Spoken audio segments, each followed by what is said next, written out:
Daniel Ayo, Moses Mwanga, Evelyn Nansubuga.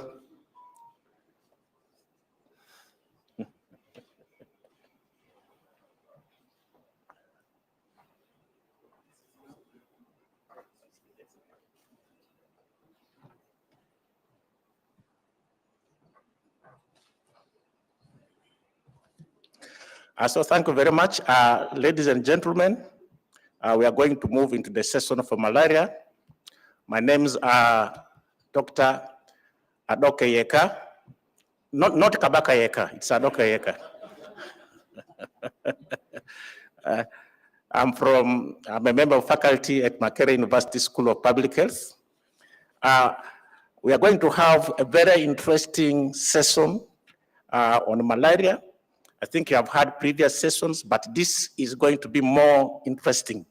We are going to look at different aspects of malaria. There are about 8 interesting presentations lined up. We'll look at malaria species diversity. How is it in our setting? I think we have been used to the talk of always having Plasmodium falciparum. Are we having other species? What is the implication of having those species in our setting? And then we'll be having presentations about recurrent malaria, repeated infections of malaria. What are they? What is their significance? And we'll dive deeper, going to look at molecular aspects of malaria. The gene deletions, do they have implications on how we diagnose malaria? Do they have implications on the tools that we use for malaria diagnosis? We'll also move to look at drugs used for preventing malaria in any important group of people, pregnant mothers. Which is the best drug? What works? What doesn't work? So please come around to listen to these interesting discussions. And we'll look at immunity. The body's acquisition of immunity. What does hinder it? Certain things which may happen at the genetic level may hinder the development of immunity. And some of those have important implications on current control tools like the malaria vaccines. So be around to listen to this. We'll also look at malaria transmission, gametocytes. Are the key forms of parasites that are responsible for transmission. So a lot of talk about gametocytes, the infectivity and so on, and a bit of touch about drug resistance. So we have a panel before us who are going to make the presentation about this. And to each member of the panel, we are going to give you 8 minutes to make your presentation. So please keep time. And I'm going to remind you when we have 2 minutes left to make your presentation.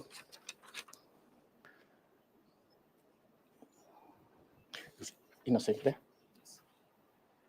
Yes, our first presentation will be from Innocent.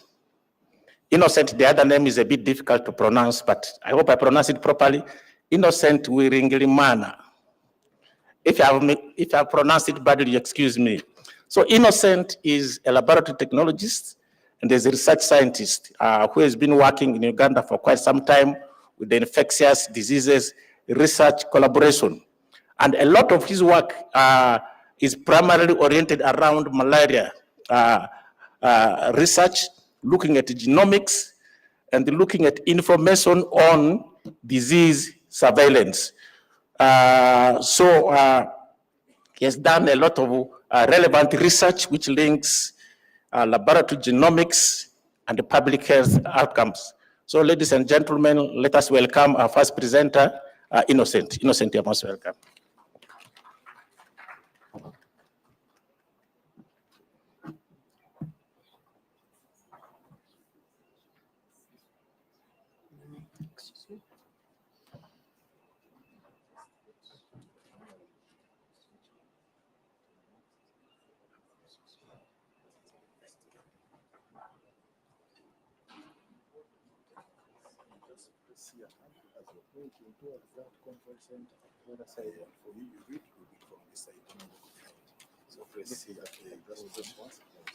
Pointing the other side. Okay. Okay. Yes, ladies and gentlemen, good morning. My name is Innocent Wiringirimana, and I work with Infectious Diseases Research Collaboration. Today, I'll be presenting prevalence of and factors associated with mixed species infection in patients diagnosed with falciparum malaria in Uganda. As we all may be aware, yes, as we all may be aware that Plasmodium falciparum continues to be responsible for most malaria-related morbidity and mortality in Uganda. However, its co-infection with other species such as Plasmodium malariae worsens disease and continues to increase PF gametocytemia, while its co-infection with Plasmodium ovale and Plasmodium vivax can cause a relapse of infection. These non-PF species continue to be in our population by mere fact that they're always missed by traditional diagnostic methods like rapid diagnostic kits and microscopy, partially because they occur usually in low parasitemia, but also most of the RDTs that we have on market in Uganda are detect only PF. But the good news is that with the emergence of molecular techniques, molecular diagnostic techniques, we are able to detect these mixed infections reliably and accurately. So understanding the prevalence and determinants of these mixed Plasmodium species infections becomes very vital for effective diagnosis, treatment, and malaria control efforts. Therefore, this study aimed at determining the prevalence of mixed Plasmodium species in patients diagnosed with malaria in Uganda, and also to identify factors associated with presence of mixed Plasmodium species infections in Uganda. A total of 200 dry blood spot samples were collected twice yearly in high transmission sites, and we also had an all-year round collection of samples from low transmission sites.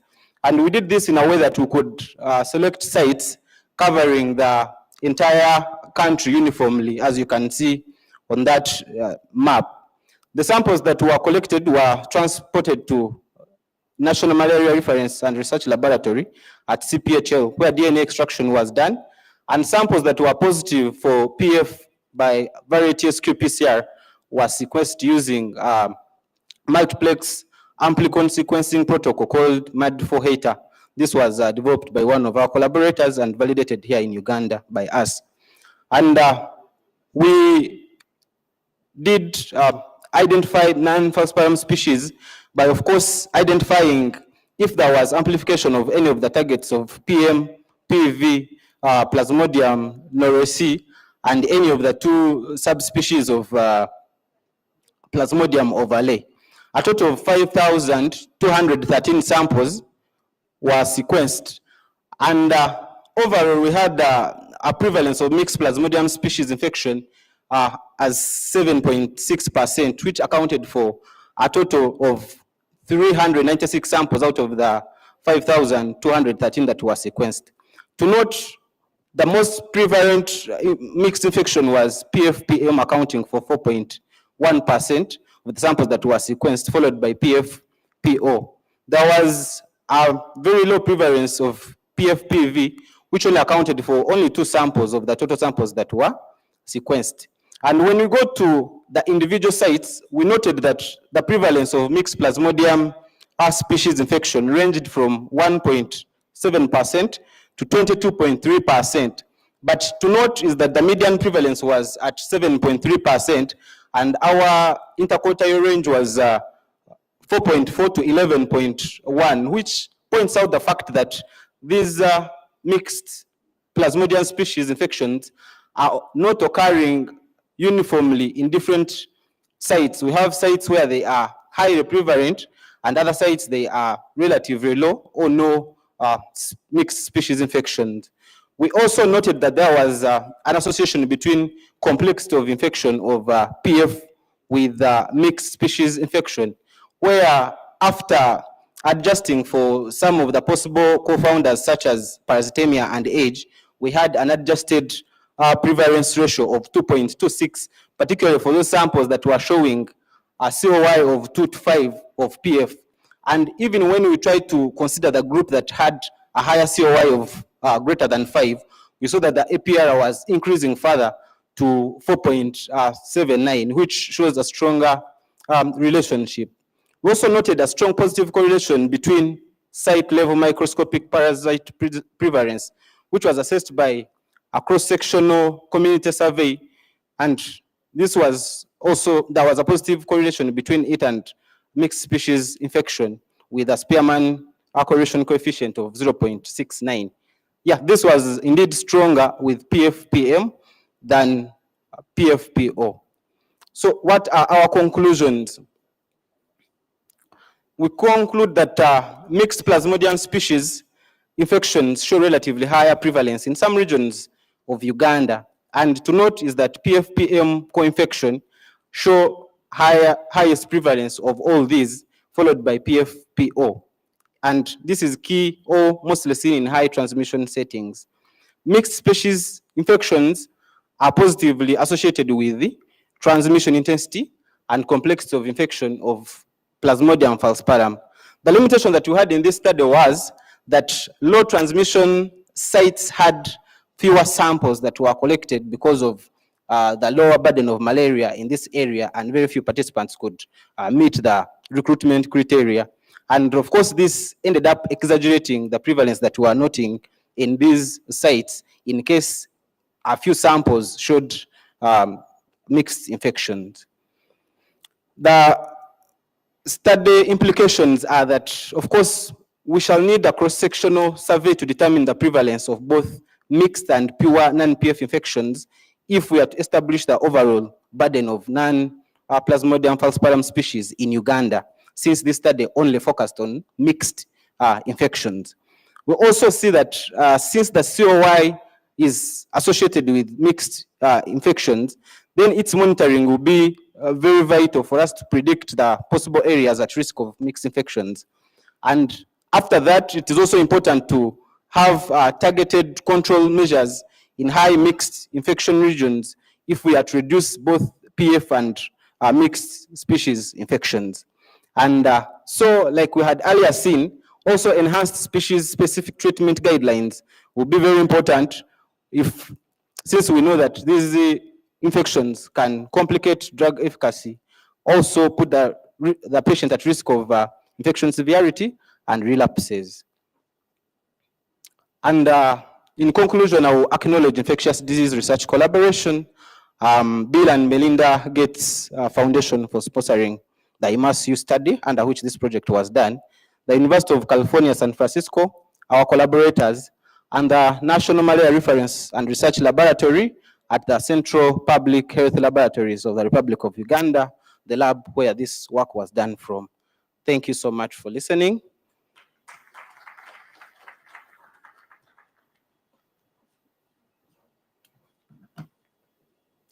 Thank you very much, Innocent, for that presentation. I think he's highlighted important issues about malaria co-infection.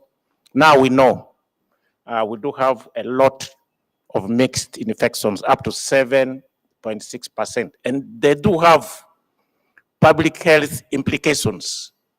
Having mixed infections do have public health implications, as he pointed out, like increasing transmission intensity and complexity of infection. Can you give another round of clap for the presenter?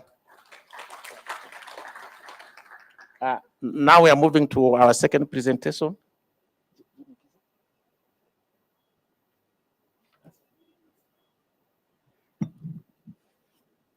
Okay, we now invite Ms. Ngimana to come and make his presentation. Most people you see here are from IDRC, and I'm proud to be associated with IDRC. And Sengimana is a Ugandan molecular lab technologist. He works with IDRC. He mainly specializes in the area of malaria genomics and also looking at diagnostics and the malaria drug resistance surveillance.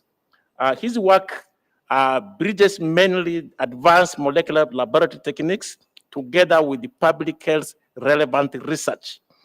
This supports the efforts in understanding and monitoring malaria parasite evaluation in Uganda. So ladies and gentlemen, let us welcome Sengimana to make the presentation.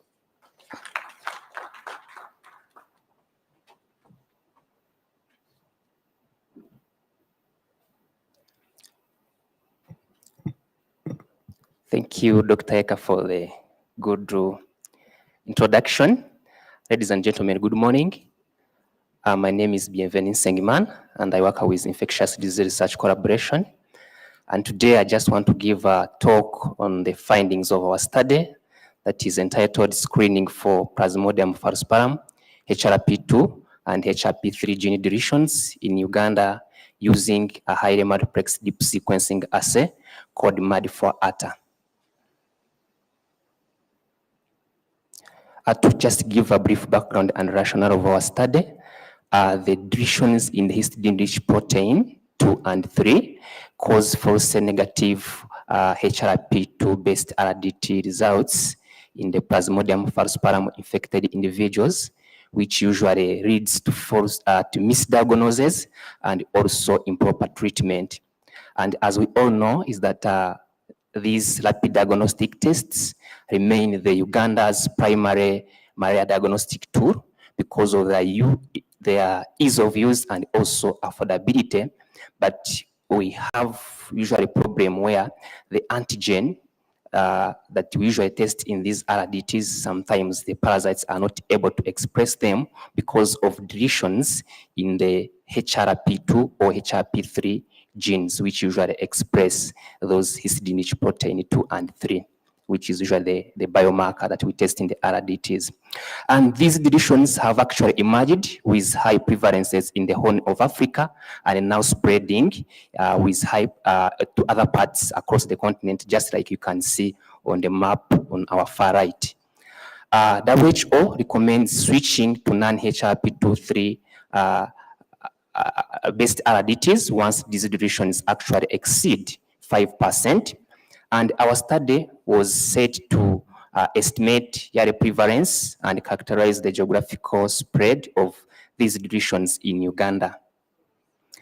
For methods, study design and study preparation, so this study was nested in a bigger cross-section study called IMAS, and IMAS is implementing malaria molecular surveillance in Uganda, and it was carried out in the year 2023 and year 2024. So results are for these years, but the study is still ongoing. We collected approximately 200 dry blood spots samples from patients who were diagnosed with uncomplicated malaria from each sentinel site, so you can call them malaria research centers, which are spread across Uganda, just like you can see on our map on the far right. We have sites in different sub-regions of Uganda, covering almost uniformly the whole of Uganda, a total of 32 sites. There were 2 rounds of sample collections per year, and in the high transmission areas, just like it is indicated there, round 1 up to round 4. And for the case of road transmission sites, samples were collected year-round because we usually get few samples in such sites. So we just do a year-round sample collection. So for the laboratory procedures we carried out, after getting the dry blood spots in our laboratory, we did DNA extraction from them using twin Cherex 100 method. And after getting the DNA, we had to do its quantification and also confirming that we have Plasmodium falciparum, and we used the VAR ATS2 PCR. And then we selected high quality DNA samples, 100 for each site per round of collection. And we did library preparation for these samples, where we prepared our libraries using MAD4HAT assay, which has targets in diagnostic resistance, and these are the ones of now for our interest. Then it has also other targets in drug resistance, diversity, and also immune-related kind of targets. So we did the sequencing of the libraries, and the sequencing was done using next generation Illumina platforms, specifically the MySeq and NextSeq, which we have on our laboratory. For data analysis and interpretation, the sequence data was analyzed using MAD4HAT pipeline, which was used to generate array code data across diversity, drug, and diagnostic resistance loci. And for interest now is the diagnostic resistant loci. So the HRP3 deletions fall under mutation, which are called copy number variation. So for copy number variation analysis was estimated using generalized additive model, which usually corrects for amplification biases, corrects for biases in coverage, and we calculated for changes in read depths when we compare it relative to the control code PF3D7, which is known to have no deletions in these genes. So we CNV4 change threshold of 5 and below was used to infer samples as suspected deleted in the HRP2 or HRP3 target loci. And the prevalence and geographical distribution of these deletions was performed using our software. Diving into our results, we see that we had few suspected deletions in the HRP3 gene, and we did not observe any deletions in HRP2 gene deletions, in the HRP2 gene. And this was in the total of sample that was 7,524, and only 61 samples exhibited these deletions, which represents 0.8%.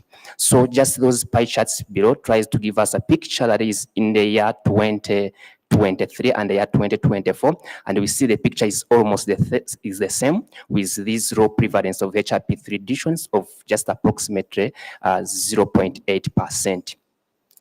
But still, we wanted to also see, even if we have these low prevalences, whether we have differences when we do granular details, maybe at the sub-region level, and we see that HRP3 deletions prevalence varied by site in regions per year, with all the sites having less than 5% of these deletions. But what note is, for Kigezi sub-region, had sites with a greater number of samples with suspected the HRP3 deletions compared to other sites in other sub-regions of Uganda.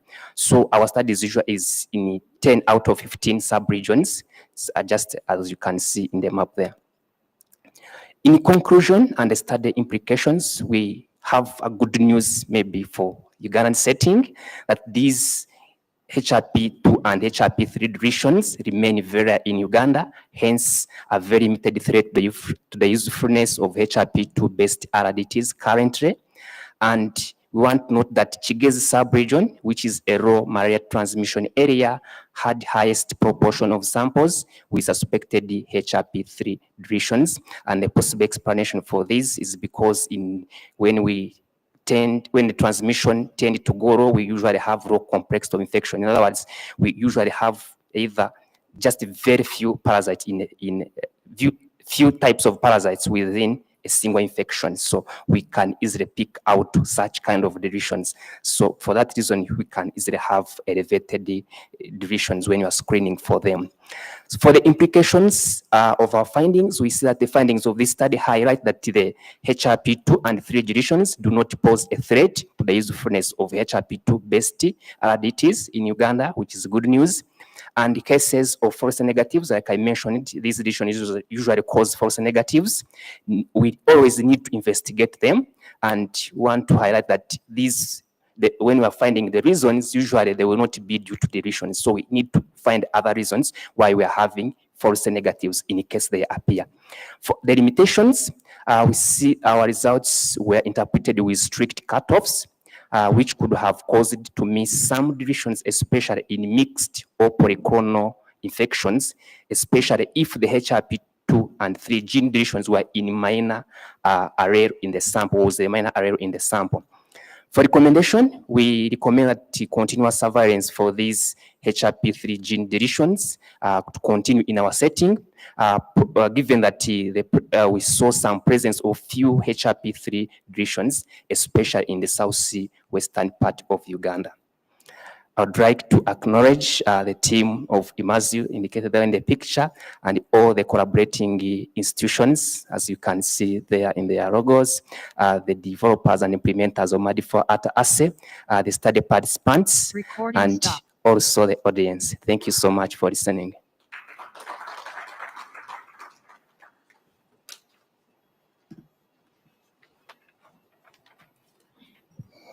Yes, thank you very much, Nsengimana, for enlightening us about these gene deletions. There are some aspects of the genes.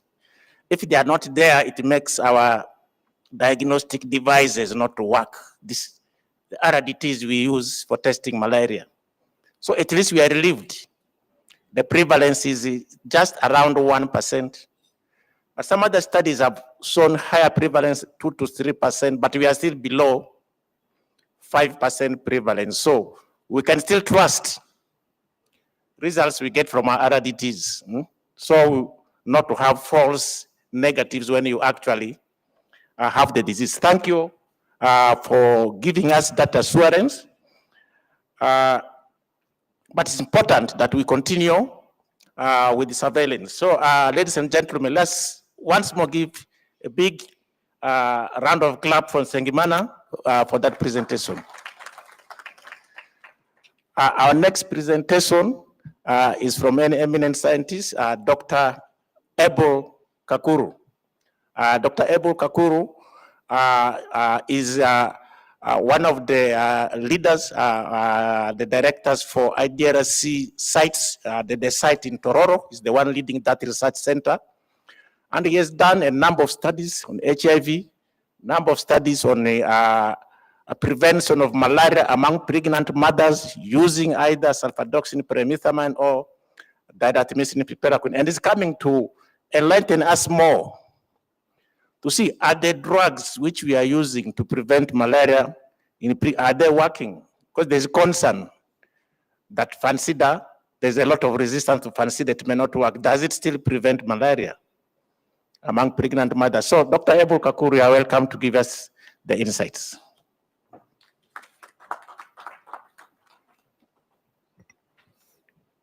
Thank you so much, Dr. Eka, for that wonderful introduction. Good morning, ladies and gentlemen.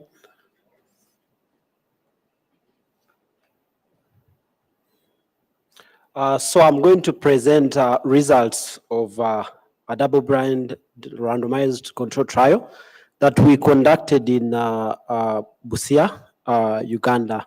So in this study, we used diatomycin piperaquine plus sulfadoxine pyrimethamine for the treatment of malaria in pregnancy, and we compared it with either drug alone. It was a double-blinded randomized control trial.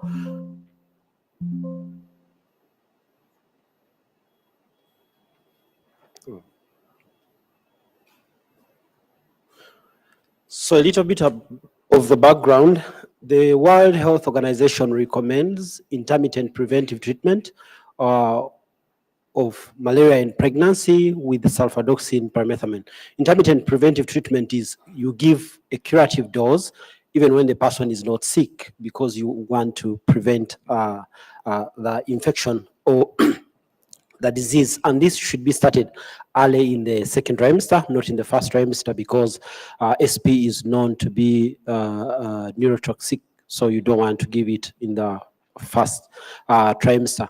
However, the efficacy of sulfadoxine pyrimethamine, that is SP, is limited by widespread antifolate resistance, which is very common in sub-Saharan Africa. That map on the right is showing the prevalence of antifolate resistance markers in sub-Saharan Africa.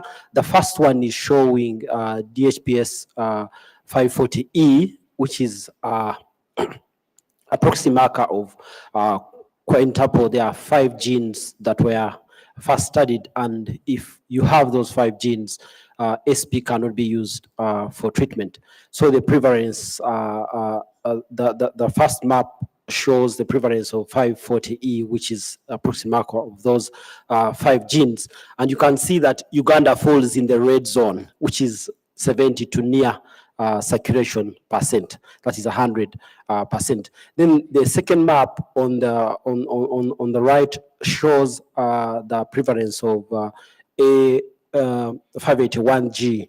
That mutation, once it's there, you have total resistance of both sulfadoxine and then permethrin. They are always 2 drugs. So you can see that it's creeping up. It started in the southwestern part of Uganda, but now we are even beginning to see it in Tororo.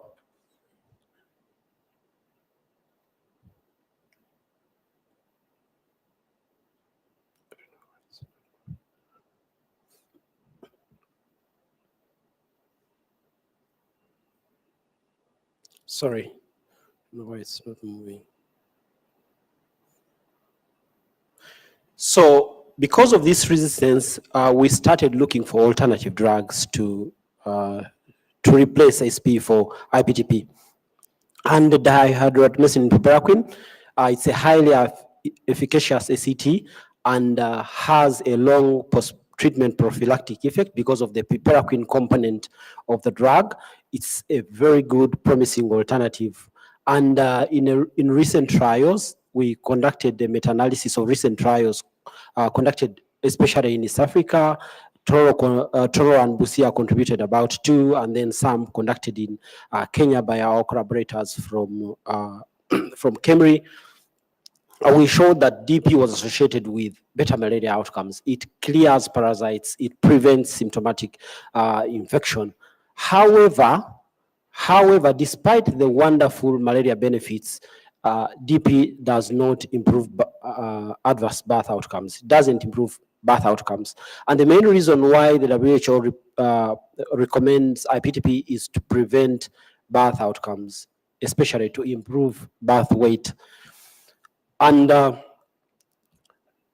we also saw that despite SP being a poor anti-malarial, it still improves birth outcomes. The children that were born to these mothers who are on sulfadoxine permethamine were more likely to, less likely to have small for gestation age, and then they were also 50 grams heavier, whatever that means for public health implication.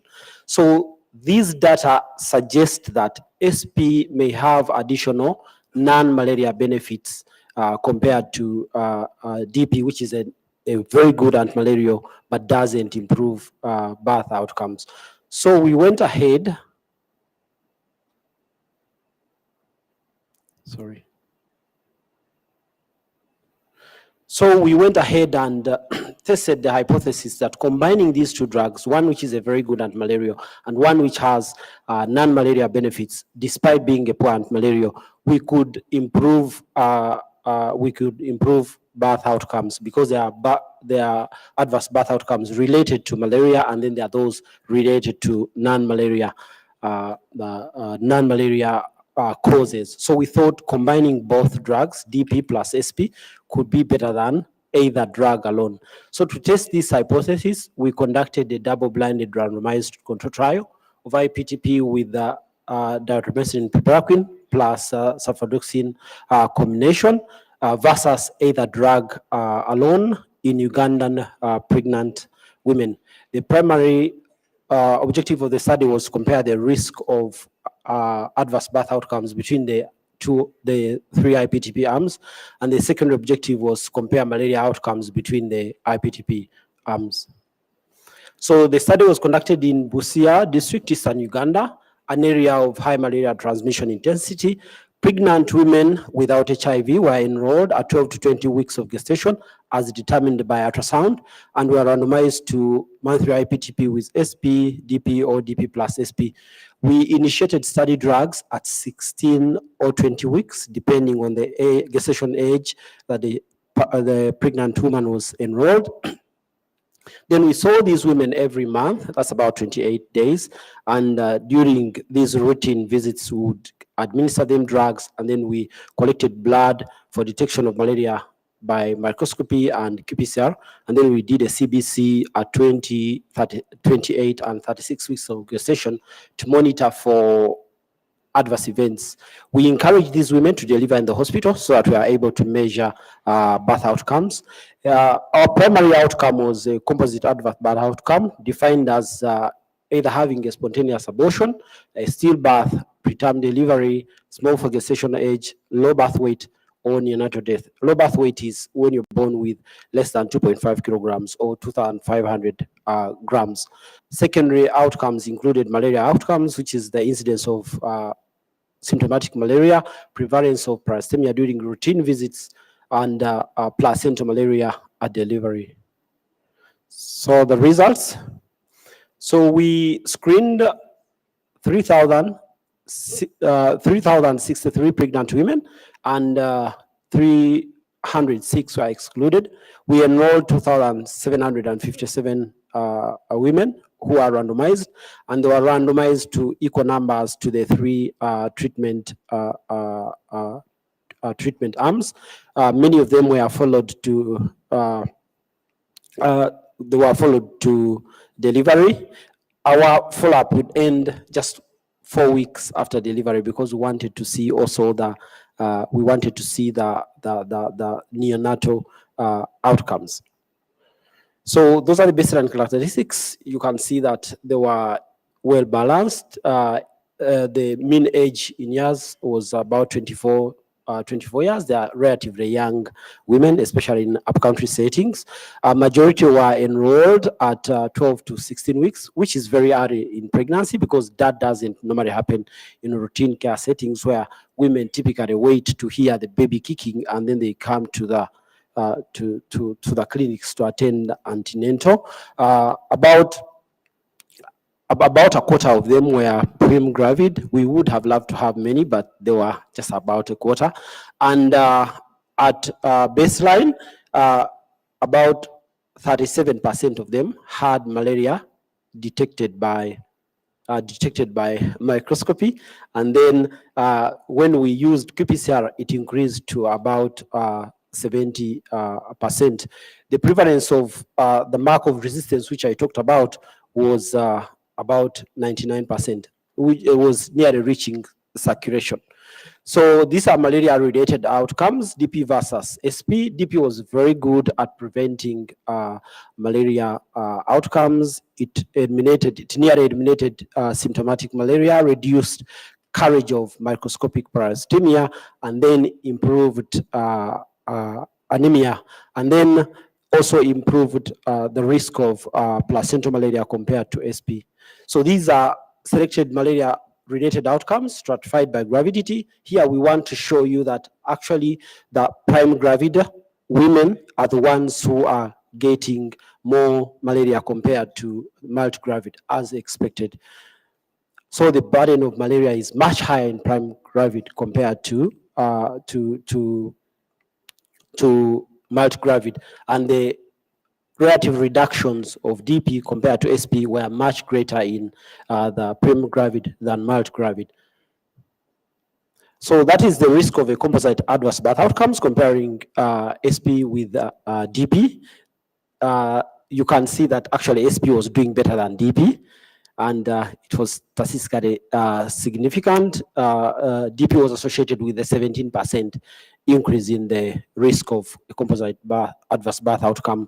So that is adverse birth outcomes, individual adverse birth outcomes stratified by gravidity. You can see that preterm birth was associated with about 60% reduction in the incidence of preterm birth, the risk of preterm birth. It's very, very important.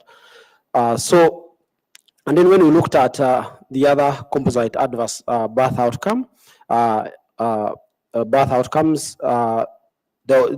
DP was associated with an increased risk of a composite adverse birth outcome, and this was mainly driven in the mild gravid than prime gravid.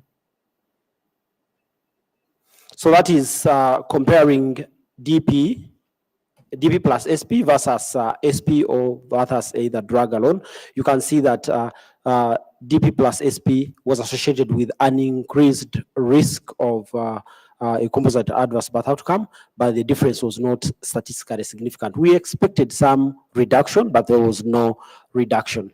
So in conclusion, our study shows that the burden of malaria was remarkably high in women living in this high malaria transmission setting, given IPTP-SP, and monthly IPTP-DP was associated with a reduced burden of malaria, and these impacts were greater in prime gravid, and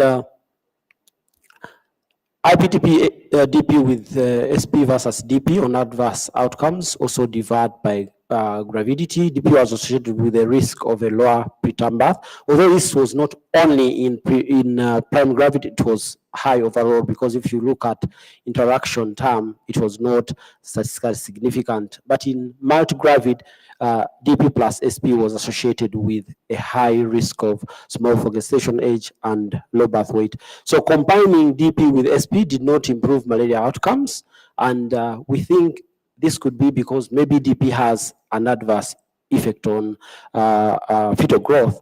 And then also we observed drug-drug interactions between these two drugs. We didn't expect them to interact, but we found an interaction, and we think this interaction could have contributed to these findings that we see.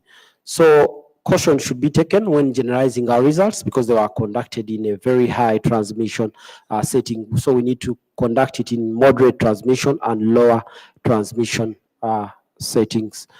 So what are the study implications? We need to consider DP as an alternative for preventing malaria in prime gravid, because it shows that it's actually beneficial.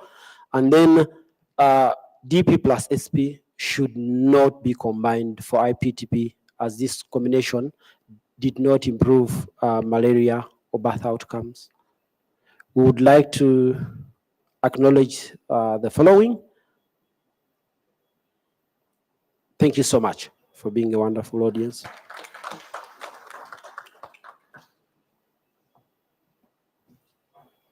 Yeah, thank you very much, Dr. Abel Kakuru, for highlighting these important issues. Of course, we have a big challenge. The current drug we use, Fansida, or sulfadoxine pyrimethamine, for preventing malaria in pregnancy, and what we use to improve birth outcomes, there's marked resistance to it. But the difference is in pregnancy, we are using it for prevention, not in people who are actively sick. But if you use it in people who are already sick, it doesn't work. But his results show that SP used alone still works in improving birth outcomes, which is good news. DP, if used alone, works very well among prime gravida. But if it comes to public health implication, can you use it alone just for a specific group? Those are things to think about. But one important caution, we do not have to combine dihydroartemisinin and piperacin with the sulfadoxine with the SP, because the combination doesn't work very well. Thank you, Dr. Abel, for presenting these important results from this study. Another round of clap for him. Yeah, now we are moving to our next presentation. The next presentation is from Daniel Ayo. Daniel Ayo? Yes, Daniel Ayo is also a Ugandan-based malaria researcher, and he is a study coordinator with infectious diseases research collaboration. As I said earlier, most of these people are from IDRC. He mainly specializes in malaria genomics and also studying malaria diagnostics and also malaria drug resistance surveillance. So Daniel Ayo is going to talk to us about cells which are important in immune functions in the body. So let us keenly listen to his presentation. Daniel, you are most welcome.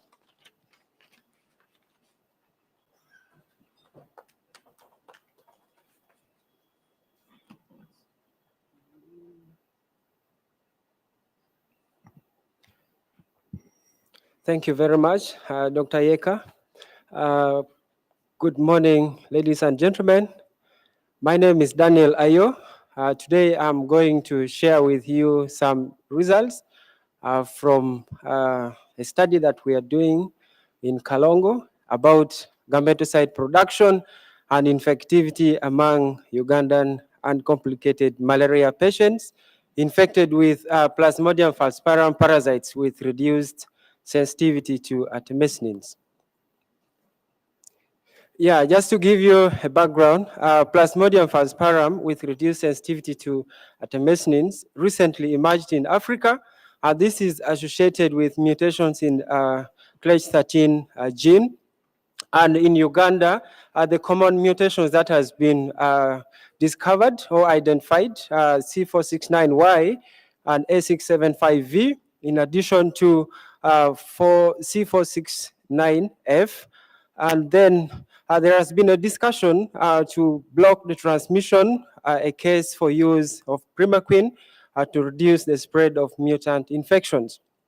So this study is carried out in Kalongo, in northern Uganda, where the malaria transmission is very intense. And then this is a site in Uganda where these mutations were first identified. So as you can look at the map of Uganda, those dots are the points where the mutations were identified. And looking at the World Health Organization scale, C469Y and A675V being the validated markers of artemisinin resistance. So I want to just let you know that in malaria transmission, mosquitoes pick gametocytes from humans and then inject sporozoites to humans. So our objectives were to determine the prevalence of CLEH13 mutations and then look at the gametocyte carriage, production, and all this by molecular methods. So we also wanted to look at the transmission potential of the PFK13 mutant infections, and then its association of these mutant infections with antimalarial use. So this is the summary of our selection criteria.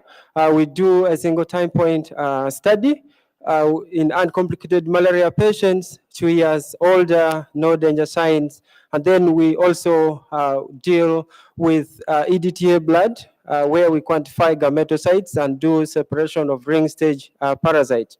And then we also get the heparin blood for mosquito feeding assays. And also we look at lumefantrine measurements in randomly selected wild type and mutant infections. So this is our site. We do mosquito feeding assays with locally reared Anopheles gambiae, SS, molecularly confirmed. And then we do mosquito feeding using whole blood. And then we concentrate gametocytes 6 times as compared to whole blood. So that is a setup of our insectary. Yeah, just to let you know that we rear these mosquitoes from larvae, and then we do dissections of the midgut to look for the oocyst, which is a pre-infective stage of the malaria parasites. And then you see the setup of the transmission using the membrane feeding system.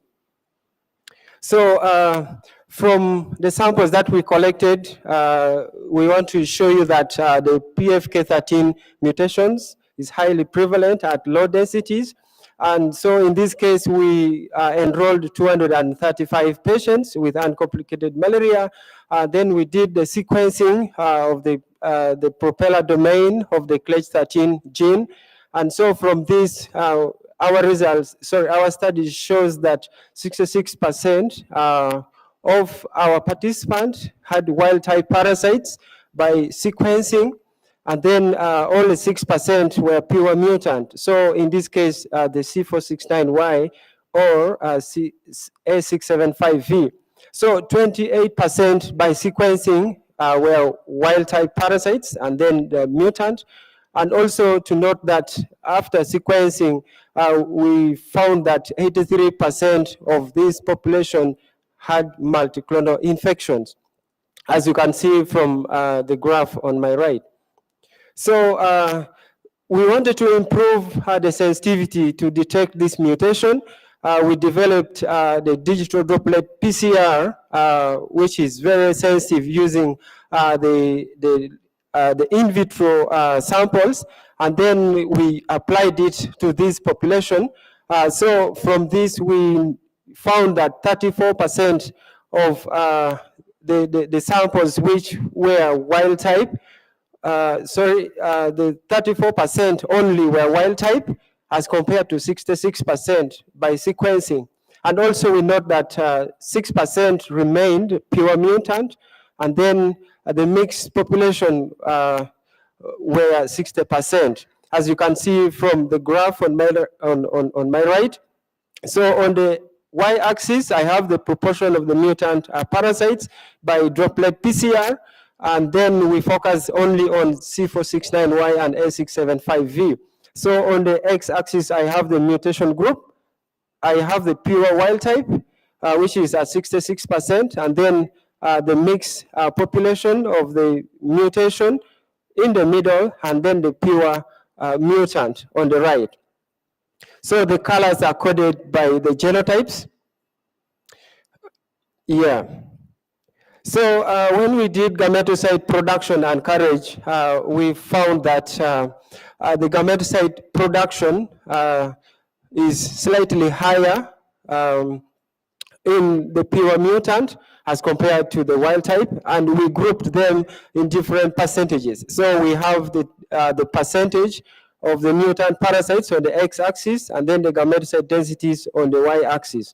So the 10%, this is total parasite biomass in the sample, and then you see that the 50% and above mutant parasites, they have a higher density of gametocytes.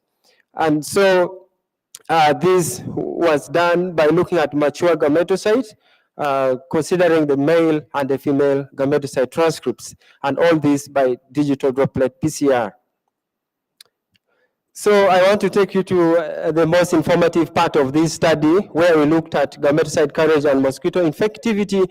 So we conducted a total of 454 mosquito feeding experiments using the membrane feeding system.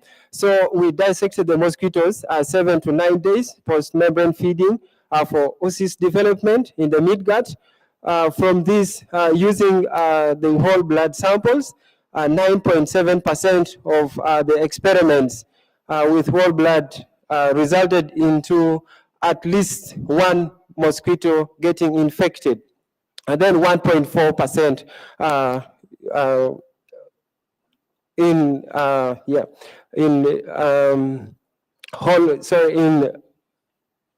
the magnetic sortings. So when we concentrated the gametocyte densities by increasing twice the concentration, the infectivity increased to 15.4% in the experiments, and then that is 2.4% of total mosquitoes becoming infected. So when we model this, the mosquito infectivity also correlates with the increase in the gametocyte densities.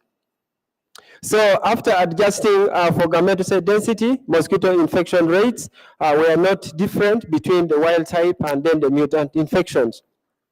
So when we looked at the prevalence and the prior use of ACTs before clinical diagnosis, 37.8% of patients had detectable lumefantrine concentrations in plasma at enrollment, and there was no significant difference between the wild type parasites and the mutant infections in lumefantrine positive populations.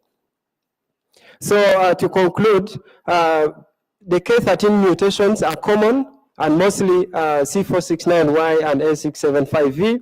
Then the PFK13 mutant parasites are as transmissible as the wild type parasites. And so the study also showed that there's some signals of established artemisinin partial resistance circulating locally, since it can be transmitted by mosquitoes. So also multiclonal infections are common. The study implications here, there is high prevalence of multiclonal infections, which suggests intense transmission in the community due to highly diverse parasite clones. And then there's self-medication. Self-medication is common, and partial dosing of artemisinin combination therapies in the region. This may increase the likelihood of parasites becoming less susceptible to the current ACTs. Since the parasites with partial resistance to artemisins are common, we must test, treat quickly with effective medicines, and then also to strengthen the routine molecular surveillance and continuous K13 genotyping with rapid feedback to the districts. With all this, I want to thank our collaborators, Dr. Ambrosoli Memorial Hospital, where our insectary is established, Radboud University Medical Center, where the main funding comes from, my mother organization, IDRC, UCSF, and then, I thank the funder, the Dutch Research Council. Thank you.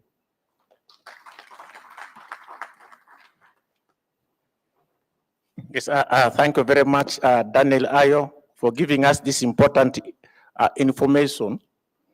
We know there's the problem of emerging resistance to artemisinin-based combination drugs, which we currently use to treat malaria. And the findings show that parasites which have the K13 mutations are the ones which are likely to exhibit resistance to antimalarial drugs. And this study clearly shows us the prevalence is high in the area where they did the study in northern Uganda. Another worrying thing is that parasites which are mutant or resistant, they are also highly transmissible. So you are likely to transmit more resistant parasites. So giving us an important message that malaria should be properly treated, such that we don't give a chance for emergence of resistance, because those parasites are highly transmissible and the resistance comes with a lot of implications. Thank you very much, Daniel, for highlighting this. A round of clap for Daniel. So we are moving to our second last presentation. Ladies have come last this time. I don't know how the organizers made this. Yeah, so we are going to welcome Evelyn Nansubuga. Evelyn Nansubuga is a biomedical laboratory technologist who is also working with infectious diseases research collaboration. She mainly specializes in immunology and also on molecular work related to malaria. So she's going to tell us about some cells involved in the immune process, the natural killer cell phenotypes and their functions in children. Evelyn, you are most welcome.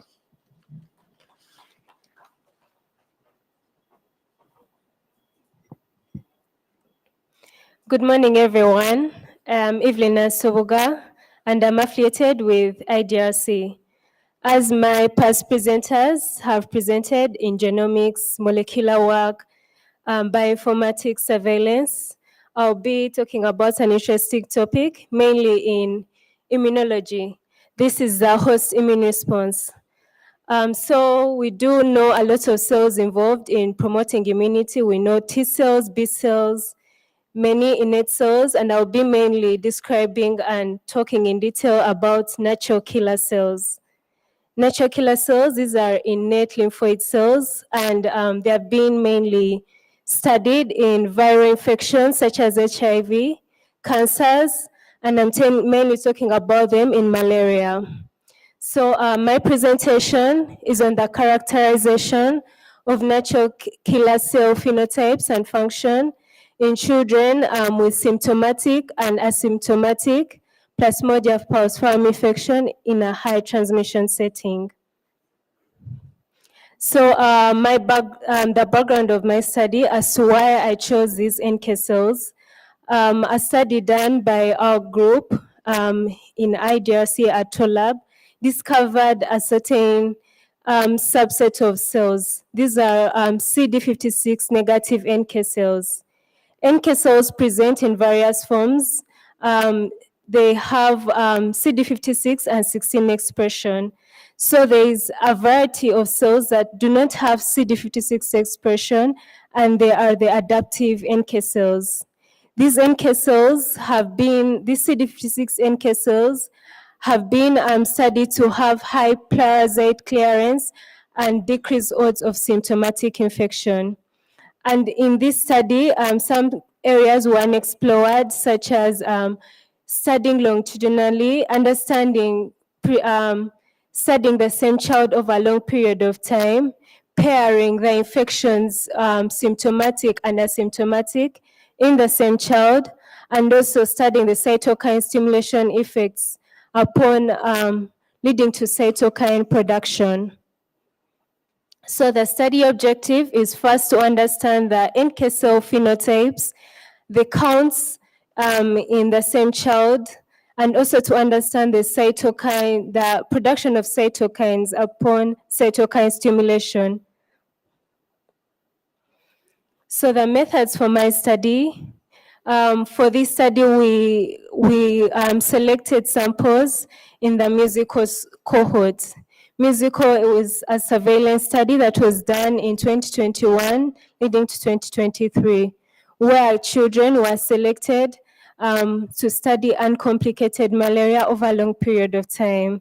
For my study, I selected children in the 3 to 10 years old presenting with both symptomatic and asymptomatic parasitemia.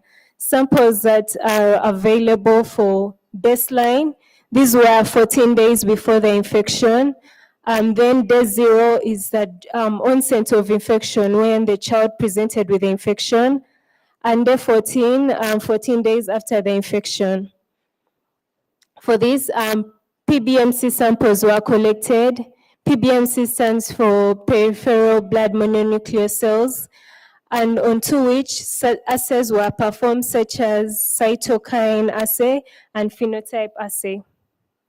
So the results for the study, we saw that the NK cell subsets, especially the CD56 negative, that are known to be very adaptive and protective in children, were actually mainly abundant in the asymptomatic malaria compared to the symptomatic malaria. As I mentioned before, asymptomatic malaria means absence of symptoms such as fever, and symptomatic malaria, presence of these symptoms such as fever. So these protective phenotypes and NK cell subsets were highly abundant during asymptomatic malaria. This strikes off our first objective. And then understanding still in depth in our first objective, understanding the NK cell counts and phenotypes. We studied also the adaptive markers present on these NK cell counts and subsets. So on analysis, this CD56 negative had highly expressed CD85J, and also the CD56 highly expressed NKG2C. These CD85J and NKG2C are some of the adaptive markers present on NK cells. So these illustrate such a protective function on NK cells.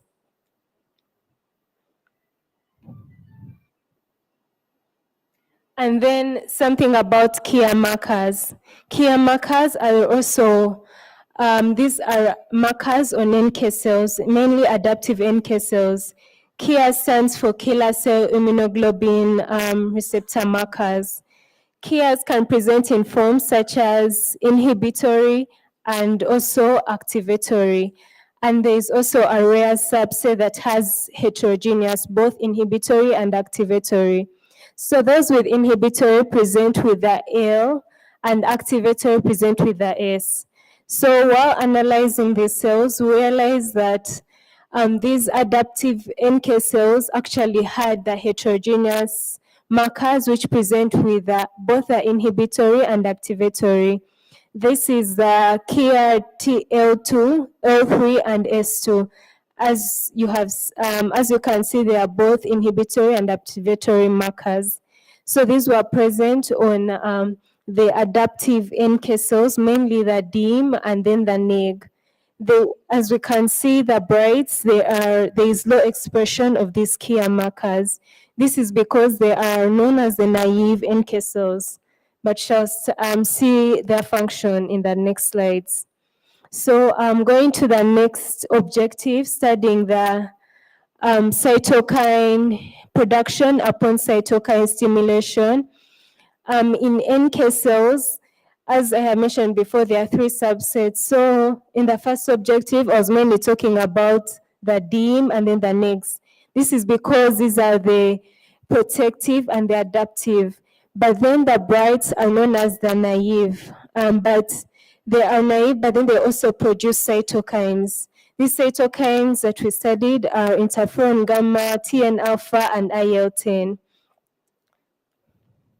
So as first we're considering time points, so baseline 14 days before infection, we see that there's high cytokine production during asymptomatic malaria compared to symptomatic malaria. Then at onset of infection, there's a sudden shoot of cytokine production in symptomatic malaria. And this we are shown bringing about the fever. And then 14 days after infection, there's a sudden drop, which is relative to the baseline. So this covers our second objective, understanding the cytokine production during symptomatic and asymptomatic malaria. So this brings about understanding in depth the phenotypes of these cytokine producing cells, which are the CD56 bright, and which we see there is low expression of these phenotype markers. And then for our conclusion, we see that there's repeated, there's differentiation of these NK cells in places where there's high transmission intensity of malaria, and therefore bringing about the protective nature against symptomatic malaria. So for our study implications, there is need for larger longitudinal studies to actually confirm the protective association of these CD56 negative NK cells, and then also to incorporate these NK cell responses in future vaccine studies. Vaccines are coming about, and we need to make sure they are efficient to work in these children.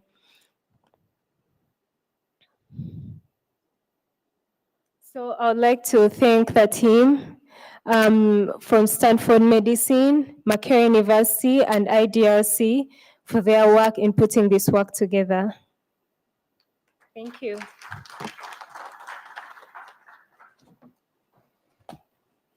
Yes, thank you, Evelyn, for that presentation. I think this has challenged us, isn't it? We are talking about different types of natural killer cells. Some are called this, some are negative, some are what. But you don't worry about that. So it is showing the sort of capacity that the country has. People who can study immunology, look at different types of cells, and so to understand better the response of the body to malaria infection and how these cells change as malaria progresses from asymptomatic, when you have no symptoms, to symptomatic when you have symptoms. What happens to the cells? How do they mediate the process? Understanding this will help us to be able to develop control interventions based on those. So basically, the message is that these natural killer cells, they are present. And as they are called killer cells, their work is to kill. They kill the parasites. And they change. They are high when somebody doesn't have the disease. When you are symptomatic, the parasites are there. They come in large numbers. But as the disease goes away, the numbers also go down. So the body responds to the infection. Thank you very much, Evelyn. And I encourage many more people to take that direction and become immunologists. Can you give her a round of clap? So last but not the least, we are going to have a presentation from Monica Mbabazi. Monica Mbabazi currently is a PhD student at Malaria University, and her PhD is in bioinformatics and genomics. She is also a research fellow at Infectious Diseases Research Collaboration. Monica's research interest is mainly in applying bioinformatics and genomic tools such that we have a better understanding of malaria transmission dynamics in Uganda. And she's going to tell us about the genetic diversity, transmission networks, and drug resistance in southwestern Uganda. Monica, you are most welcome.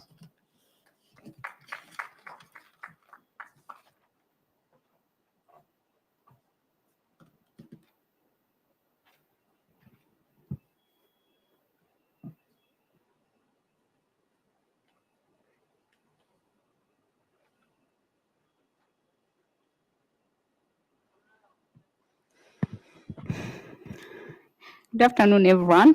Monica Mbabazi is my name. And today I noticed everyone presented about high malaria transmission or malaria problems in high transmission areas. And today, for my case, I'm going to present something from a low transmission site. And the question would be, why do we even care to understand malaria in low transmission sites? So I'm presenting a work that basically is on genetic diversity, transmission networks, and drug resistance in southwestern Uganda, which is a setting of low malaria transmission intensity. Yeah, so malaria remains a major public health challenge in southwestern Uganda or in the entire world. But if you look at southwestern Uganda, it has a much lower malaria transmission than the rest of the country. And so the National Malaria Elimination Division is interested in region elimination. So understanding factors sustaining malaria transmission in these low transmission sites is crucial for us to better implement our interventions for elimination and control. So in this study, we basically set out to comprehensively characterize malaria cases and then understand the contribution of importation in these low transmission sites. And basically we used travel survey data and the genomic data to do that. So we focused on 3 sites, that is Nyuko, Maziwa, and Kamwezi, and these are sites that border Rwanda and DRC. Nyuko and Maziwa are very low transmission sites, and in these sites we attempted to collect all the samples that were confirmed to have malaria by microscopy between the period of January 2023 to June 2024. And we managed to collect around 234 samples. Then in Kamwezi, which is more of a moderate transmission site, we attempted to basically collect all the samples that were confirmed to be microscopy positive between a period of July 2023 to August 2023. And we managed to have 100 samples that were collected over this time. So basically for epidemiological data, we collected this information based on the 2 sources. That is the Sentinel site surveillance database, which we usually refer to as UMSP database. It is a National Malaria Surveillance Program database.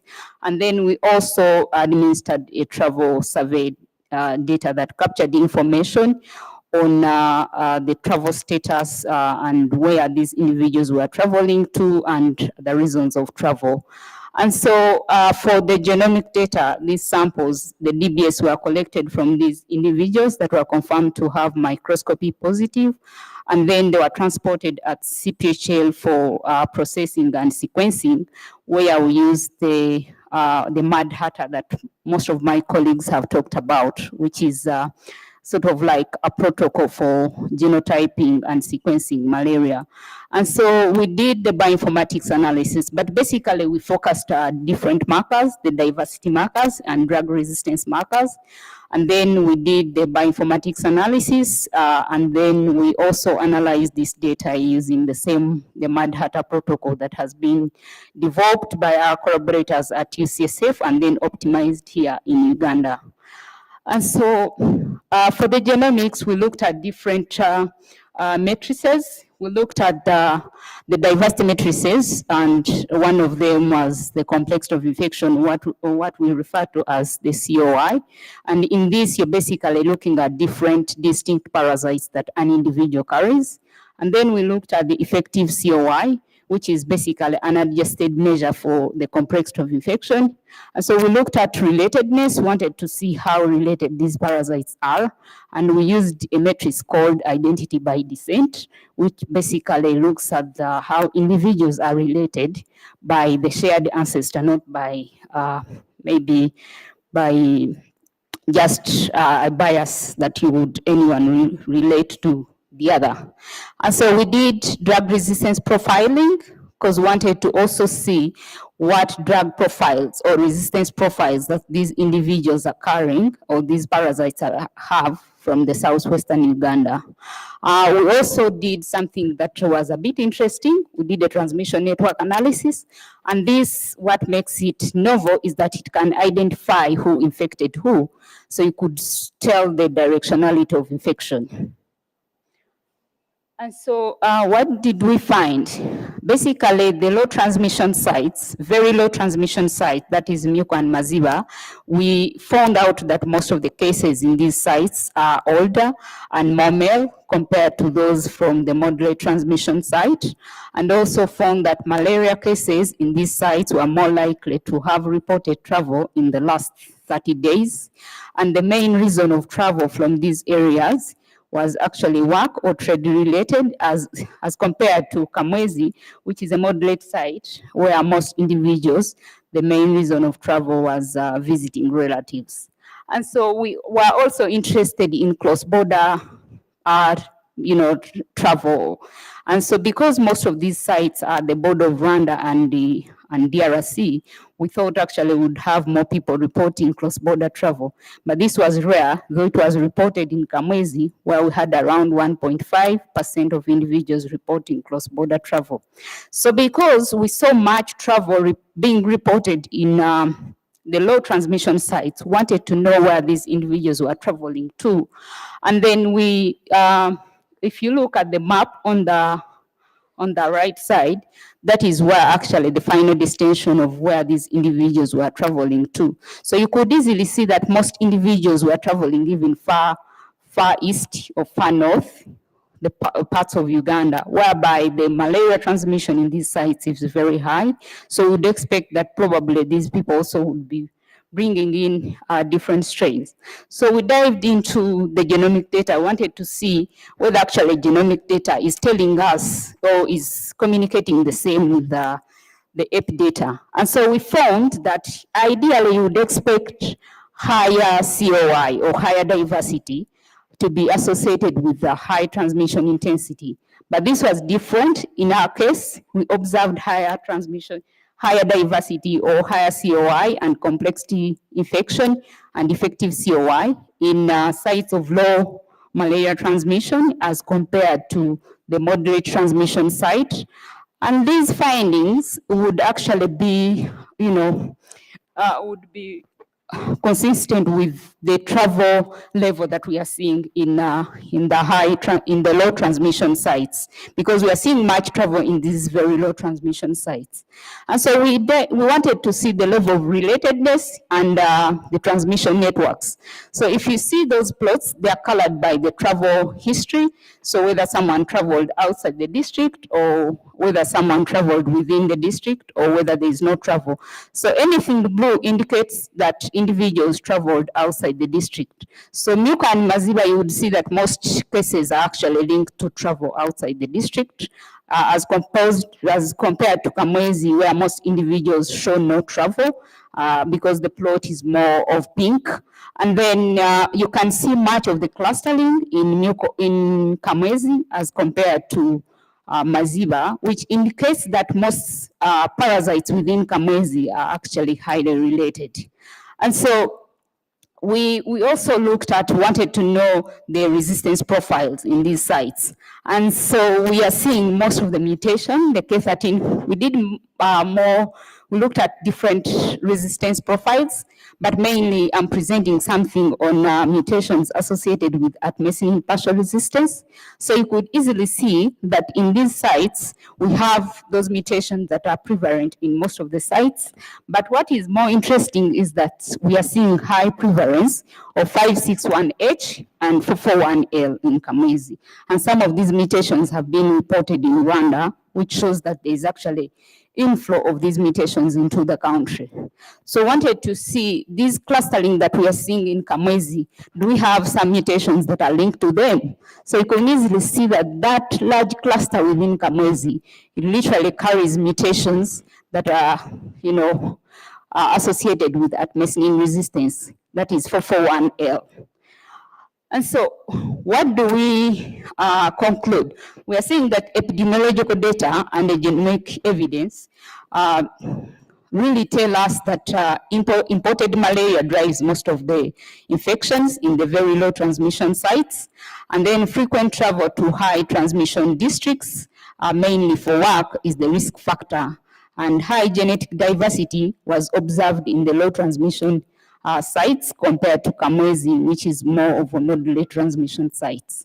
Also, relatedness and transmission network confirms clustering within Kamwezi, and this reflects persistent local circulation or spread of these parasites. So detection of this C441L, a mutation which is associated with K13 artemisinin resistance, they associated with artemisinin resistance, within the largest cluster that we have observed in Kamwezi, it shows more of localized transmission. And so, what are the study implications? One, this points us to what we can say as called tailored interventions. So we need to have different interventions based on what drives transmission in these sites. For example, incorporating travel history into case investigation would really improve our detection for the imported cases, specifically for these low transmission sites.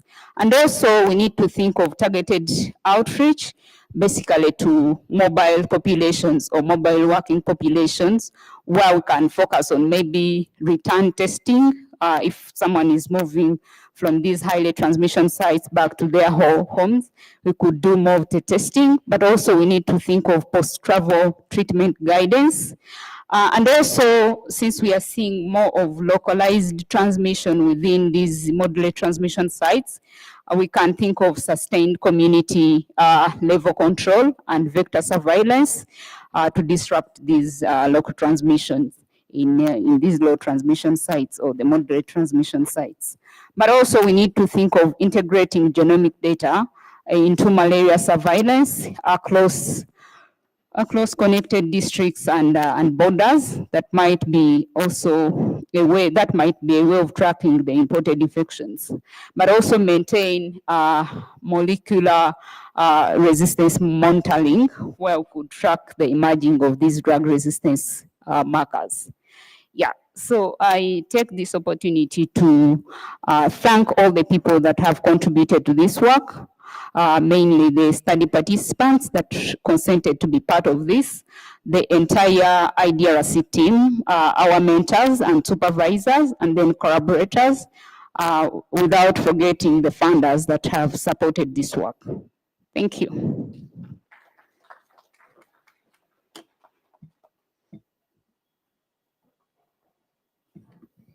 Yes, there we go. Thank you very much, Monica Mbabazi, for the presentation. She's telling us something which is key. You know, we are thinking of moving towards malaria elimination. And the area where she did her work, southwestern Uganda, is where transmission is now low. So she's brought out key issues in those areas, a lot of genetic diversity, a lot of complexity of infection, a lot of drug resistance, and it is cross-border. What they identified in Uganda is similar to what is in Rwanda, the K13 mutations. And you see, a lot of the cases are driven by what is imported from us. So this gives us important lessons and implications for our planned move to malaria elimination. So we will need to build capacity to be able to prevent reintroduction of malaria in areas where local transmission is almost halted or when it will be halted. So, and we need such capacity to be able to track, to know which cases are imported, which cases are local. So thank you, Monica, for giving us this information. A round of clap to Monica. So, ladies and gentlemen, we have come to the end of this presentation from the panel, but it's not the end of the session. They have given us a lot of insights on different aspects of malaria. So, can you give a round of applause to all of them? Now we are moving to the Q&A sessions. Because we don't have much time, I'll require you to be very brief.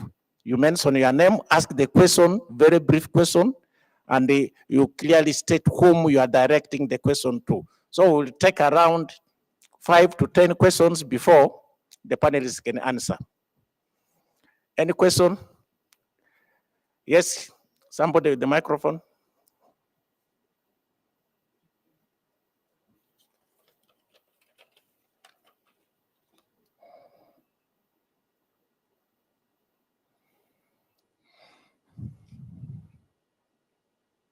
Anyone with the microphone? Bring it, please. Somebody here with the question.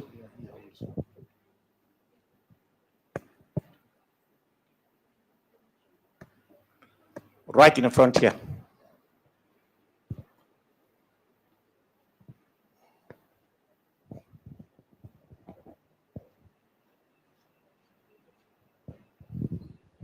Thank you, Chair.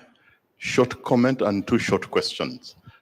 The short comment is to applaud IDRC for sponsoring studies cross-disciplinary to address malaria and to see women scientists in training. I have a short question for Evelyn and for Monica. Evelyn, traditionally, and it's a non-expert question, we always look at immunology in terms of the innate immunity and adaptive. And sometimes I think we've created an artificial boundary. When you look at natural killer cells, how is the interplay between those 2 arms of the immune system? And then for Monica, the question I have for you is, I became very interested in your travel history. And in the day and age where we have mobile phones that can actually tell where you are, do you see opportunities to partner with communication companies so that as we do these information heavy sciences, we can actually tap into this rich information? You can imagine if you went to an area and you got a notification, you've entered the malaria intense zone, take precautions. So that kind of, I think that's where the science could go. Thank you very much. Anybody with question or comment around the room? Yes. Next. Yeah.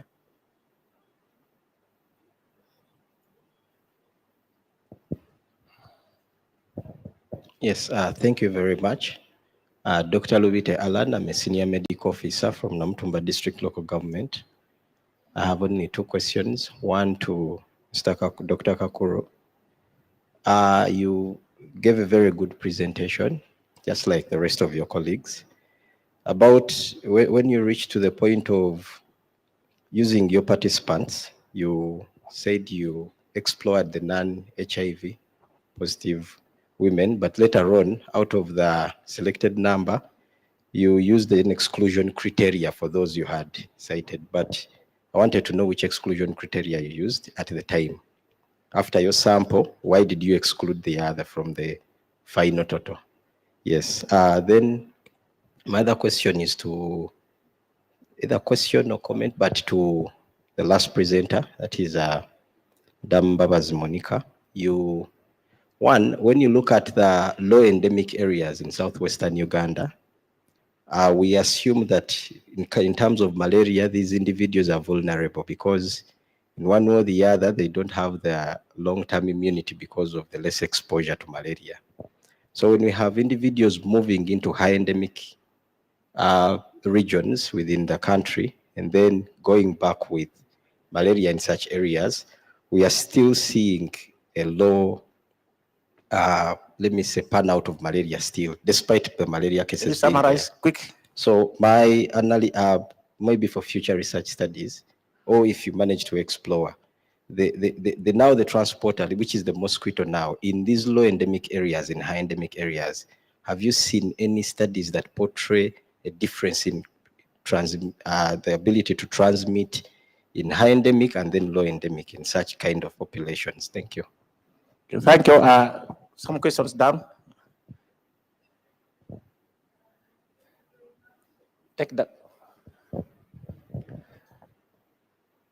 Go ahead, please.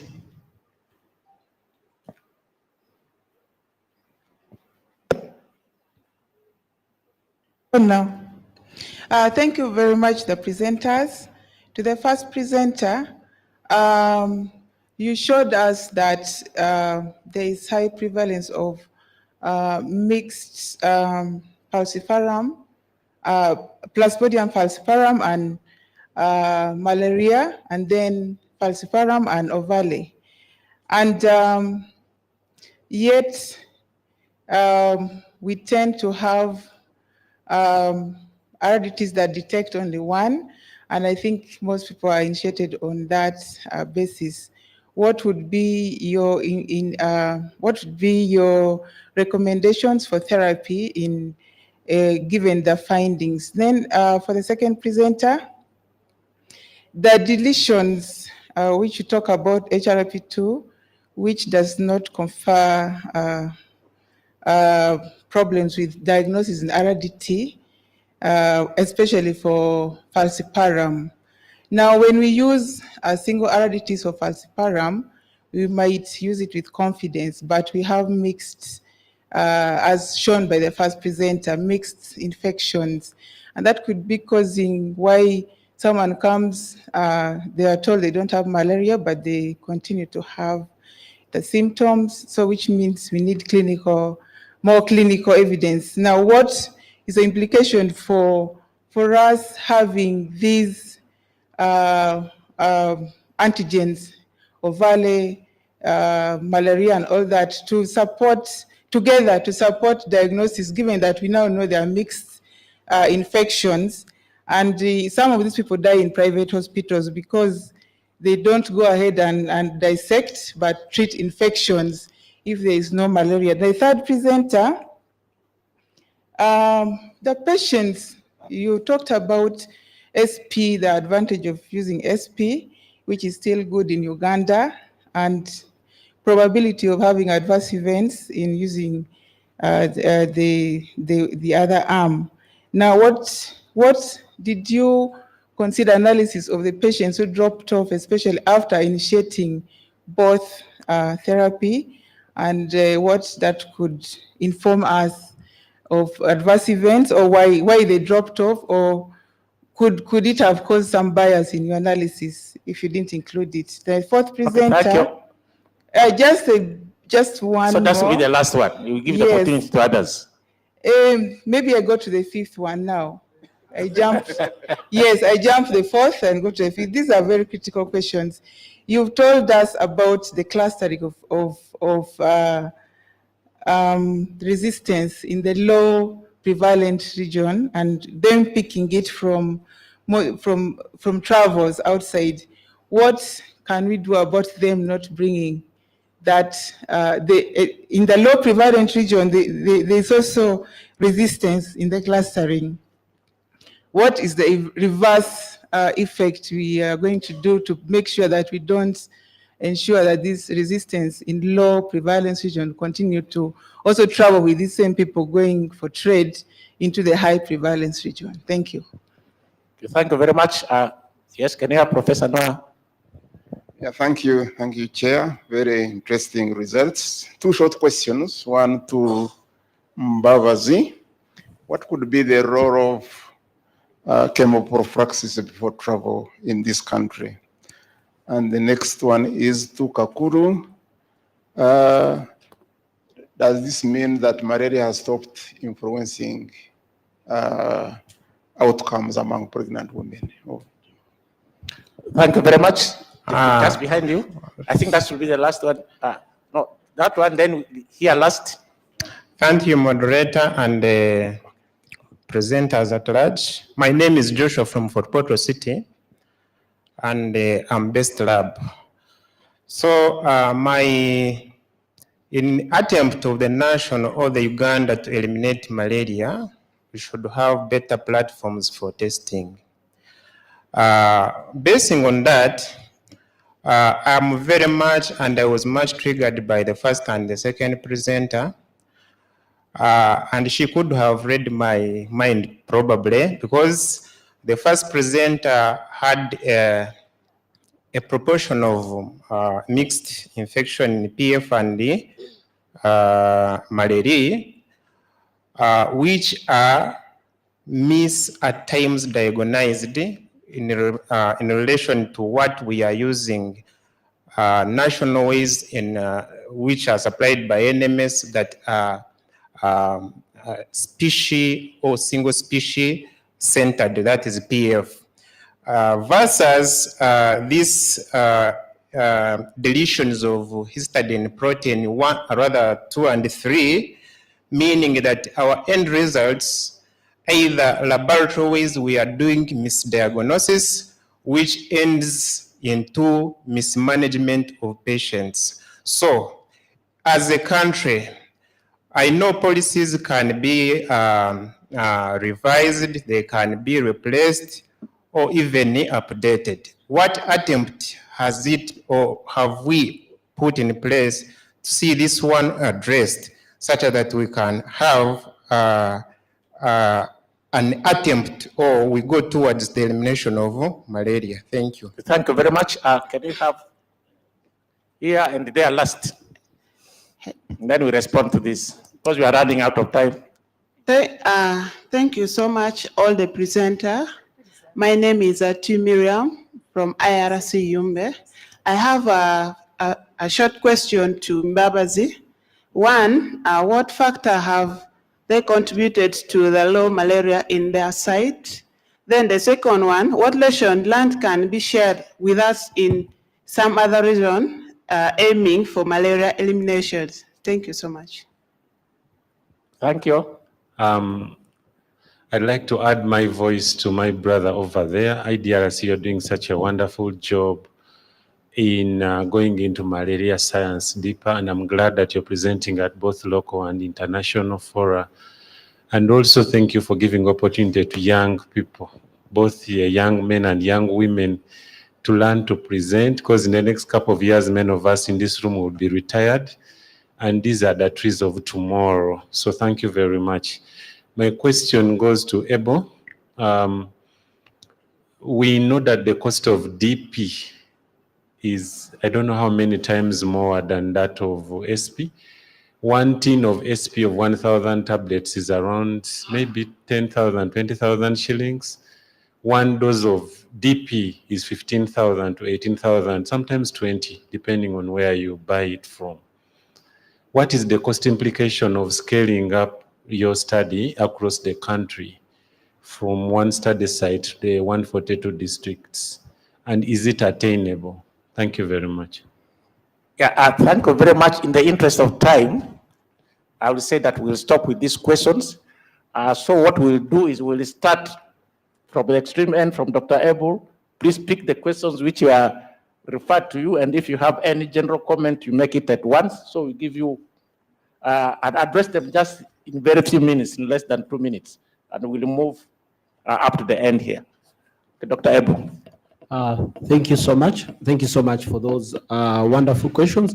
One of you asked about other reasons for exclusion. So it was not only HIV. We also excluded people who were who were past the 20 weeks of gestation, people who are living outside of Busia, who are planning to move. So there are multiple exclusion criteria that we used. You can find our paper. We published it recently in PLOS Medicine, so you can go there and see the paper in details because you can't summarize it in 8 minutes. Then someone asked whether people who dropped off could these have introduced bias. Yes, lost follow-up can introduce bias, but we don't think it introduced bias in our study because the losses to follow-up were random. They happened randomly between the two treatment arms. And could this loss to follow-up be due to side effects? No, we don't think it was due to side effects. Some of them, actually majority of them, moved out of the study area. Then Professor asked whether my study is pointing to, our study is pointing to whether malaria has stopped influencing birth outcomes. No, we don't think malaria has stopped influencing birth outcomes. We think birth outcomes, there are many factors that determine birth outcomes, not only malaria, and SP could be addressing the non-malaria benefits. And then because it's also an antibiotic, people may be delivering big babies because it's an antibiotic. So we think malaria has not stopped influencing birth outcomes. It continues to influence birth outcomes. But when you use a very good drug that prevents malaria, it doesn't reduce birth outcomes compared to SP because SP has additional benefits. Then Joel asked about the cost of DP. If we are to scale it up, it's expensive, but you can't just look at just the cost. When you're calculating the cost, you look at other benefits. It's called cost effectiveness study. We need to do cost effectiveness studies. And I don't know in the audience if there are young people who are interested in conducting cost effectiveness studies. You can come to us. We have the data, and you will use, you can look at the cost involved in delivering the intervention. You look at the benefit, and then you calculate disability adjusted life years, and then you'll be able to inform us whether it's actually cost effective, but not just looking at the cost, the cost in the market. So we have all this information. If you are interested in doing cost effectiveness analysis, please, you can come and contact us. Thank you so much. But it's very important, Joel, we need to look at cost effectiveness studies to see if we can scale up DP, especially for prime gravid women. Yeah. Thank you, Ebo. Can we move to the next? Okay, next.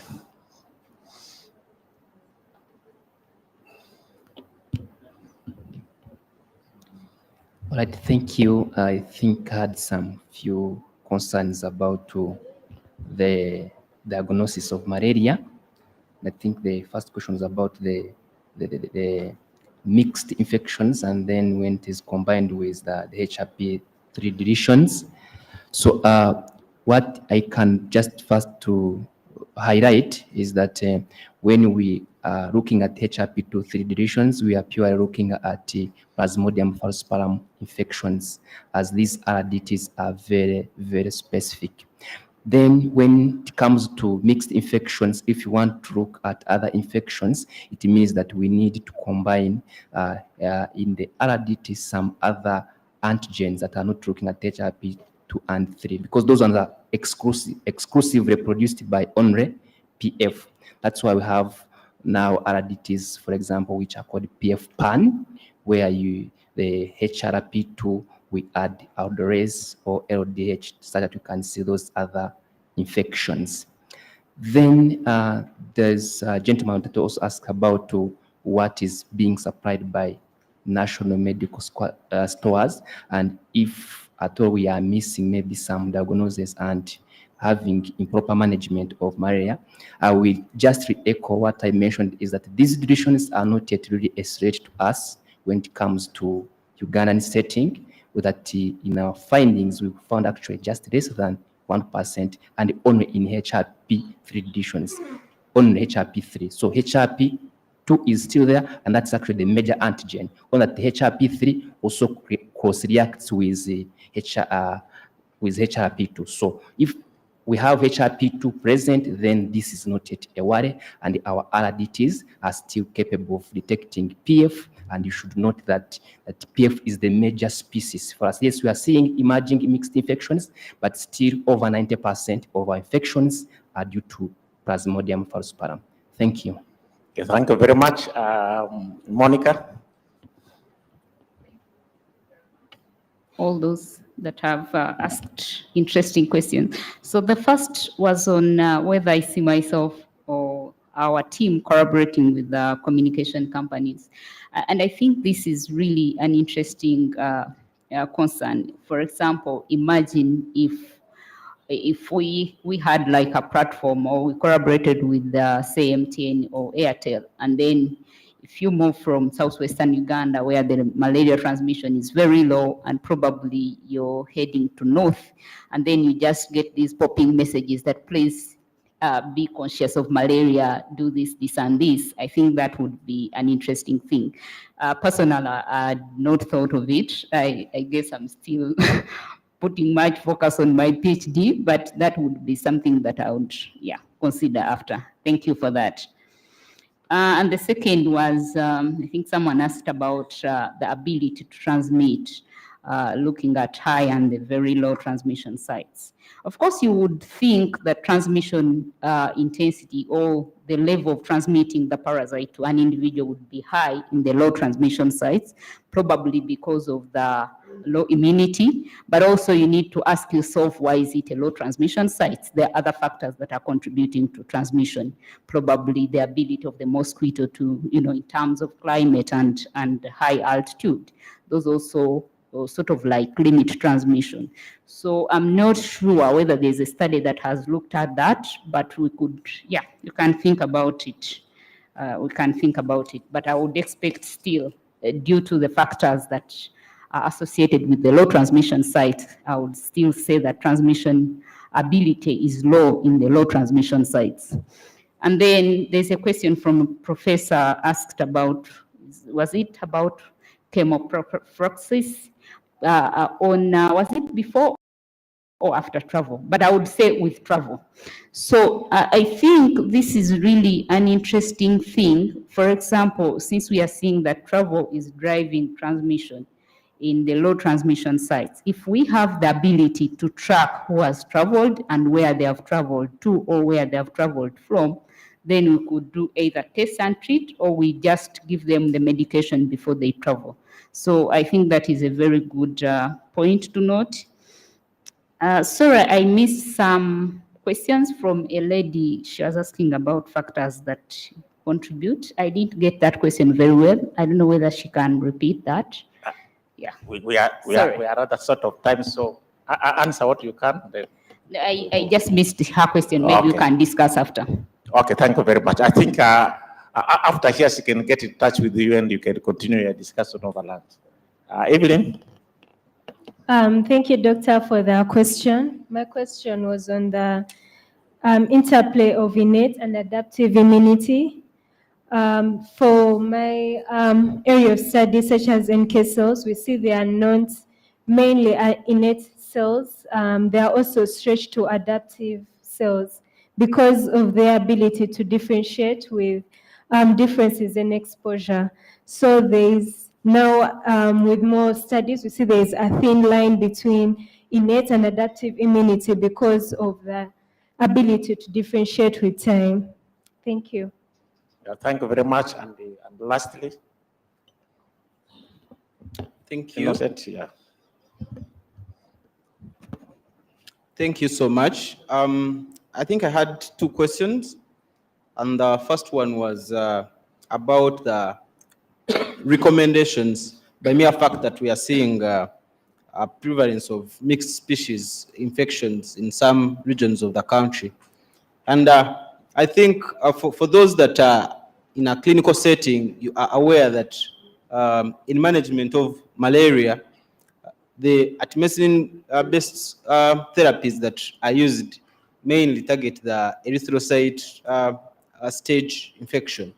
And we see that if you have these other infections, other species like Plasmodium vivax and Ovale, the main reason why they are accounting for the possible relapse is because of those parasites that are lying latent in your liver, and they're likely to be missed out. So once we are having data that can confirm that this patient, for example, has mixed species of Plasmodium, then it is important to look at a therapy that is going to cater for these other species. And that's why I think, as our colleague had already mentioned, diaretimicin piperaquine combinations will continue to be so helpful to us by mere fact that that piperaquine there can help you curb these other infections. Then there is a gentleman, Joshua, asked about the attempts that are in place to address these issues. I think my colleague Bienvenu gave part of it, where he mentioned something to do with having rapid diagnostic tests that can detect all these other species being embraced and used. But also, I also think that routine surveillance, like this study, should be something that can be embraced by Ministry of Health, that even when there are no funders from outside, it is made a routine, just like we see that in TB, in HIV, you have systems that have been set up in that if you have maybe someone that is having relapsing malaria over and over, then they can be sent to a given reference center where molecular techniques can be used to investigate more, look at the sequencing level, the different species that are there, and this person can be dealt with as a special case depending on the species that are causing the infection in them. I think that is what I can add on. I hope I've answered well. Yeah, thank you very much to the panelists. Can you give a round of applause to the panelists? Yeah, we are rather short of time, and we would like to conclude quickly. So we had a number of presentations. Innocent talked about malaria co-infection. We realize we have mixed infections here in our setting. Luckily, the current treatment is able to treat most of the mixed infections. So know that mixed infections do exist. We talked about issues of HRP2 deletions. Luckily, the prevalence is still so low, not so much a worry, because they will they'll have impact on the current RDTs, especially HRP2-based RDTs, which we use for diagnosis. Abel talked about malaria IPTP among pregnant mothers using either DP combined with SP or DP alone or SP alone. I think the findings were clear. SP still works. It's cheap. So good to continue with it. Improves birth outcomes. DP good at mainly for the PGs, but if you combine it with SP, doesn't work so well. Picked lessons from there. Daniel talked about gametocyte production infectivity. We note that a lot of resistant parasites are coming up in northern Uganda. and the resistance is associated with increased malaria transmission. So we need better treatment. Then to the two ladies, one talked about natural killer cells and the importance in their relation with the malaria symptoms. And lastly, malaria and travel and monitoring malaria in low transmission settings. What Babazi presented, very interesting findings, important lessons to learn as we move towards malaria elimination. So thank you very much to all the panelists, and thank you very much to the audience for being a very good and engaging audience.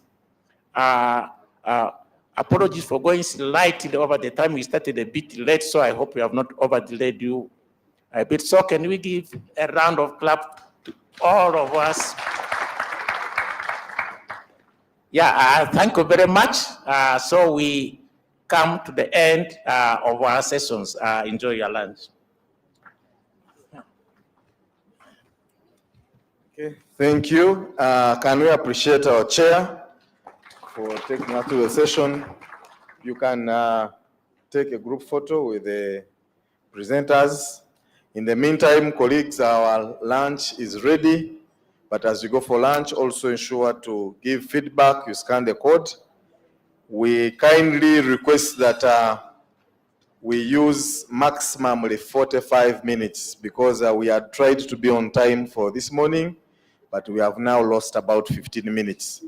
And we plan to start the closing session by the lecture by 2:15. So let's move for our lunch. When we break out for meals, you people spend about 10 to 15 minutes still seated, and that takes back. We can have the discussion as we are having lunch, the enough serving points, and please be mindful of your property. Let's all be here by 2:15. And the people leading the next sessions, please stay behind for briefing. Thank you.